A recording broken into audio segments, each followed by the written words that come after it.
Et bonjour, bienvenue sur ma chaîne, c'est Jenny. Aujourd'hui, je vais vous parler d'un sujet assez sensible. Alors, ce sujet, faut-il en parler? Oui. Est-ce que c'est un sujet tabou? Oui, aussi. Ce sujet, c'est la fausse couche. C'est en fait quelque chose qu'on entend parler de loin. Et on pense forcément que ça arrive aux autres. Et au fur et à mesure qu'on en parle, eh ben, on se rend compte que ça n'arrive pas qu'aux autres et ça peut aussi arriver à soi-même.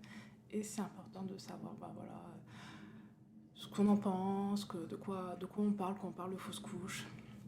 Bref, toutes ces choses-là. Alors, derrière la fausse couche, il y a souvent quand même ces notions de culpabilité, d'incompréhension, de non-dit, de peur, de rejet et beaucoup de pleurs surtout. Et c'est pour ça, je pense qu'il est important d'en parler. Et pour en parler, je vais vous raconter mon vécu, mon histoire et mes ressentis. Voilà. Alors tout d'abord, pour vous situer un peu le contexte, donc enfin mon histoire, c'était vers décembre 2020. Donc je découvre que je suis enceinte, c'est une très bonne nouvelle pour moi, c'est quelque chose que je désirais. Et le problème, c'est que c'est forcément décembre avant les fêtes. Donc obligé de l'annoncer à la famille, vu qu'on organisait le repas de Noël, et que personne n'allait comprendre pourquoi je ne mange pas de saumon fumé. Ça allait mettre un peu la puce à l'oreille. Donc forcément, annoncer à la famille, tout le monde qui est très content. Et voilà, on te dit, bon, c'est les 3 premiers mois, il faut faire très attention. Et c'est vrai qu'il y a toujours cette notion de, on ne le dit pas pendant les 3 premiers mois, on cache un peu parce qu'on ne sait jamais. Mais bon, voilà, les choses font que des fois, on est obligé d'annoncer les choses. Donc voilà, tout le monde est content, c'est un peu le pays des bisounours. Bref, c'est génial. Et j'avais une écoute de datation qui était prévue début janvier. Donc j'y vais très contente. Là forcément, moment de joie, de pleurs. Je vois qu'un petit cœur qui bat, donc c'est un moment rempli d'émotions. Donc je lui dis, tout va bien. C'est bon, il y a un petit cœur qui bat, ça avance, ça progresse. On voit que le bébé prend forme. Et à ce moment-là, c'est un bébé, quoi. Pour moi, je le vis comme ça. Donc je suis très contente, c'est quelque chose qui se passe bien. Mais j'avais une deuxième écho de datation qui était prévue donc avec une autre gynécologue, cela j'avais fait avec une sage-femme. Et en fait, ma gynécologue m'avait rappelé entre-temps pour refuser une date, donc je dis pourquoi pas, ça permettra de voir l'évolution 2 semaines après. Et je me dis ça me fera encore plus de clichés, donc c'est top. Et donc on est mi-janvier, deuxième écho de datation, et là, donc je suis allongée, normal, pour l'échographie, sauf que j'ai l'écran en face de moi, et je ne vois pas de cœur battre, ce que je voyais à la première écho. Donc aucun cœur qui bat, pas de réaction, rien ne bouge. Et la gynécologue qui me demande mais vous êtes sûr que vous aviez vu un cœur? Et j'ai dit oui, non, mais c'est sûr, j'ai vu le cœur qui battait. Puis même, j'avais ramené quand même le cliché avec le nombre de battements par minute et tout. Et là, elle me dit ah là, je vois rien. Voilà, de but en blanc comme ça. Bon, voilà, on retourne dans son bureau, on se rhabille, on va dans le bureau. Elle me dit, bon, là, il n'y a pas d'activité cardiaque, bon, voilà, il n'y a rien, donc je vous propose deux solutions, soit l'aspiration, soit les comprimés. Donc voilà, vous choisissez. Là, je vous donne les cachets, puis vous les prenez chez vous. Je vous mets un peu d'Oliprane et ça passera. Mais vraiment, c'est comme ça que je l'ai vécu et que c'est comme ça que ça a été dit. Parce que j'étais pas seule à moi, j'étais avec mon compagnon, mais c'est vrai que j'étais complètement abasourdie. Je sentais le ciel me tomber sur la tête. J'étais dans un état de choc, de sidération. Et on m'a annoncé ça comme si on me disait bon, voilà, aujourd'hui il n'y a plus de baguettes, hein, voilà, on n'a que du pain. Ou aujourd'hui, on n'a plus de chocolatine, on n'a que des croissants. C'était exactement la même chose. Je l'ai vraiment ressenti comme ça. Donc c'était quelque chose d'extrêmement violent. Donc voilà, je passe à la caisse, limite, voilà, pour payer la consultation. On me sort les deux comprimés, avec du Doliprane, la douleur ça passera. Et puis voilà, donc je retourne chez moi complètement abasourdie, ne sachant même plus quoi faire au final. Mais c'est vrai que quand je rentre chez moi, forcément je m'effondre en larmes. Pour moi, c'est le. Je comprends plus rien. C'est vraiment, on est dans une autre dimension. C'est juste horrible. Et donc je prends ces deux fameux cachets. Sauf que la douleur est tellement intense que le Doliprane ça passe pas. Et bon, voilà.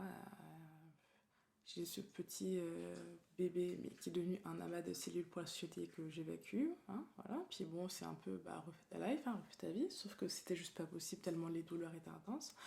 Donc je vais voir mon médecin traitant, et là c'était pas mon médecin traitant, c'était sa remplaçante. Donc je tombe sur la remplaçante de mon médecin traitant qui a été d'une gentillesse vraiment incroyable, donc qui m'a prescrit des antalgiques vraiment plus puissants, un arrêt de travail, voilà, mais qui a été vraiment, je trouve, très soutenant. Donc voilà, mais bon, le temps passe, forcément je l'annonce au reste de la famille, bon, mais c'est voilà, les phrases un peu bateau qu'on sort, bon, voilà, c'est des choses qui arrivent, puis c'est tout petit, c'est jeune, c'est rien. Donc on banalise en fait le vécu, ce que l'on ressent, et ça c'est extrêmement dur à vivre.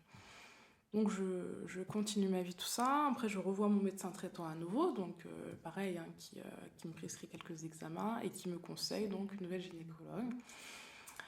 Et je rencontre cette gynécologue, mais vraiment coucounie et tout, donc qui me refait des examens et qui me dit, bon voilà, si je retombe enceinte, voilà, elle me suivra, puis elle me fera des contrôles réguliers pour s'assurer que tout va bien.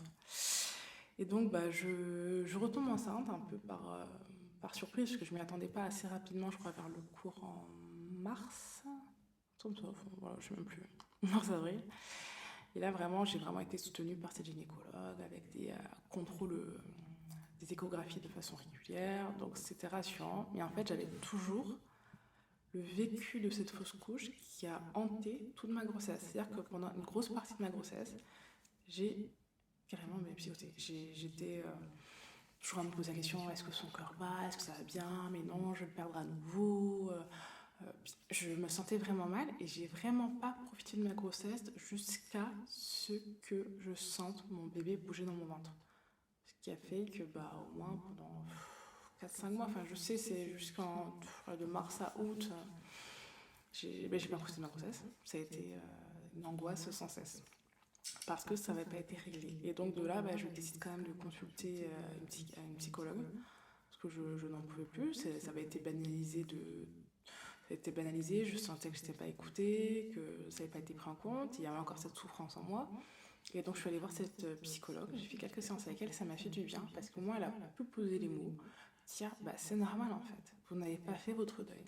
Parce que oui, qu'on subit une fausse couche, voilà, c'est un deuil.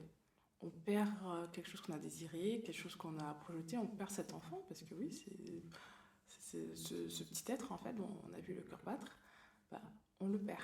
Donc oui, il faut faire son deuil. Donc c'est vrai que ça m'a fait énormément de bien, et c'est vrai que, je crois que c'est l'année dernière, je pensais que c'était quelque chose qui était derrière moi, et c'est en allant voir une énergéticienne et tout, et en parlant, je me rends compte qu'en fait, que c'était pas vraiment totalement passé. Et quelque chose en fait qui a pu vraiment m'aider, c'est d'écrire une lettre en fait à cet enfant, en lui disant voilà ce que je ressentais, comment j'avais vécu les choses, que je pensais à lui, que j'aimais, voilà, de déverser un peu tout l'amour que je n'avais pas pu lui donner directement, à mon sens. Donc voilà un peu mon vécu, et je trouve qu'il y a énormément de choses en fait à régler, à modifier en fait sur la prise en charge des fausses couches. Voilà. Je trouve qu'on n'est pas du tout écouté. Un truc que je reproche énormément, c'est le fait de devoir cacher en fait une grossesse dans les 3 mois au cas où. Il y a vraiment cette culpabilité qu'on reporte en fait sur la mère, de s'il arrive quelque chose, et c'est ta faute, c'est forcément que tu as mangé quelque chose que tu n'aurais pas dû manger, tu as porté quelque chose que tu n'aurais pas dû porter. Voilà, c'est forcément de sa faute. Passer de bébé à un amas de cellules, donc voilà, quand vous y allez les premières fois, oui, on va voir bébé comment il va, et au final, quand il faut s'en débarrasser parce qu'il n'y a plus d'activité cardiaque, parce qu'il est mort, là, ça retourne à un amas de cellules qu'on jette au fond des toilettes. Violemment, c'est très violent ce que je dis, mais dans la réalité, c'est ça. C'est quand on perd cet enfant, en général, c'est soit aux toilettes, soit sur soi. Il n'y a pas d'enterrement qui est prévu, il n'y a pas de... Il y a un mètre, donc en fait, ça part dans les déchets organiques, même à l'hôpital. Donc voilà, c'est extrêmement violent, et ça, c'est nul. C'est vraiment nul de chez nul. Il n'y a pas d'accompagnement, on ne vous propose pas systématiquement d'aller voir un psychologue. Moi, c'est vrai que je suis allée en fait parce que je l'ai décidé et que j'en ai ressenti besoin. Mais il n'y a personne qui m'a dit non, ce serait bien que vous alliez voir un psychologue, c'est important, ce que vous avez vécu, ce n'est pas rien. Et la douleur qui n'est pas du tout prise en compte. Moi, quand on me propose juste de Doliprane par rapport aux douleurs ressenties des contractions, c'est horrible en fait. Vous n'êtes pas du tout accompagné. Au niveau, bah, forcément derrière, on ressent énormément aussi de culpabilité, mais qui est juste énormissime, parce que oui, on se demande à nouveau si on n'a pas fait quelque chose de mal, est-ce que c'est normal, mais c'est moi qui dois avoir un problème, c'est mon corps qui a un problème, je n'y arriverai jamais, enfin, on s'imagine tous les scénarios possibles. Il y a le concept de deuil, en fait, qui est aussi intégré, et au final qu'on accepte enfin, on se dit, bah tiens, j'ai le droit d'être en deuil. Alors que si on écoute certaines personnes dans la société, ah bah non, t'as pas le droit. Parce que, bah, imagine les autres c'était pire, les autres c'était à 5, 6, 7 mois de grossesse et tout. Mais je trouve que comparer ce genre de situation, ben, c'est horrible parce que c'est ce que l'on vit sur le moment, on n'a pas envie de comparer en fait notre vécu aux autres. On a juste envie d'être entouré, d'être rassuré, d'être accompagné. Et on n'a pas envie de se faire entendre dire, oh t'inquiète, t'en auras d'autres, oh c'est jeune, tu peux encore en faire plein. Un enfant ne remplace pas un autre enfant. On a besoin justement d'être aidé, d'être accompagné pour mieux vivre ensuite les prochaines grossesses, s'il y en a. C'est important de le savoir. Donc c'est vrai qu'il y a énormément de choses à changer dans l'accompagnement, la libération de la parole. Alors c'est vrai que maintenant le gouvernement a mis en place, je crois, la suppression du jour de carence en cas d'arrêt maladie pour une fausse couche, des accompagnements à voir sur le terrain, à voir sur la pratique, voilà, je sais pas. Mais voilà, un truc que quand même je tenais à dire, c'est que vous avez le droit d'être en deuil, vous avez le droit d'être triste, vous avez le droit de ressentir ce que vous ressentez. N'hésitez surtout pas à vous faire accompagner, à aller à consulter un spécialiste. C'est extrêmement important. Et un truc qui peut vous aider, bah, comme qui m'a aidé, c'est de faire une lettre ou d'acheter un bijou en souvenir, donner un prénom. C'est un peu rendre les choses un peu plus concrètes et c'est peut-être des choses qui peuvent vous aider vous aussi. Donc voilà, n'hésitez pas. C'est important d'en parler autour de soi, je trouve, que ce soit plus quelque chose de tabou, de dire bah, c'est quelque chose qui peut arriver, mais si ça arrive, on est accompagné, on est soutenu.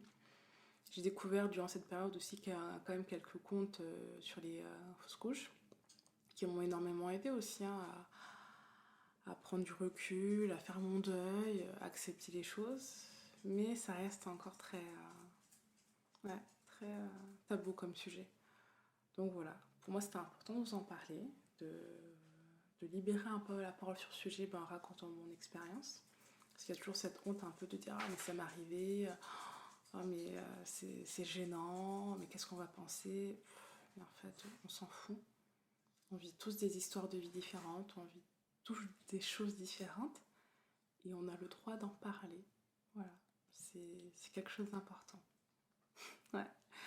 En tout cas, n'hésitez pas à me dire en commentaire bah, si vous avez vécu quelque chose de similaire ou pas, ce que vous en pensez, si vous avez des idées sur ce qui pourrait améliorer la prise en charge des fausses couches.